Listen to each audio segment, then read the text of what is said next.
Welcome back to Woodcraft716.com.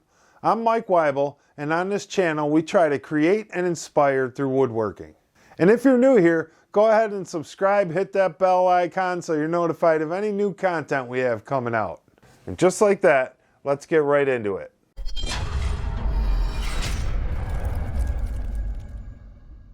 Today we're going to be doing a quick video on adjustable feet.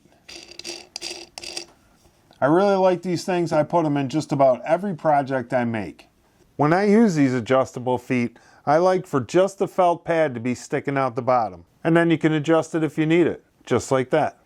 Okay, all we need to install this adjustable foot is a drill, a hammer, a 5/16 drill bit, a 1 1/8 inch drill bit, some blue painter's tape if you want, and some super glue if you want.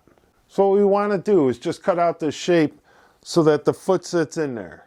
So I just found the center of this thing and I put my 1 1/8 inch Forstner bit in. If you don't have a 1 1/8 inch Forstner bit, you can still do this just by drilling the 5/16 hole in there and tapping in the spiked threaded part. We're going to go ahead and sink this bit about 5/16 in, which is about 3/4 of the way up the side of the Forstner bit.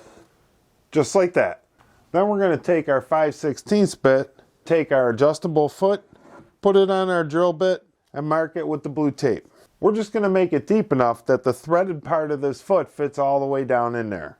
We'll go ahead and put some super glue around the hole and then drive in the spiked unit. Since we're going to be putting it in and we don't want to ding up the rest of the foot, a great tip from the comments last week was from Lawrence Lunford, who said to use a socket and just put it on there and drive it down in. This thing's all done. Put in our threaded foot and there you have it, adjustable feet. And just like that, these things are done. I use them in just about every project. And I'll put a link in the description below where you can pick these up. They work well and they give you a little bit of leniency when you're working with construction grade material. If you got any value out of this video, subscribe, like, and leave me a comment down below. I'd like to hear your feedback. And remember to always create and inspire. Just like that, we'll see you on the next video.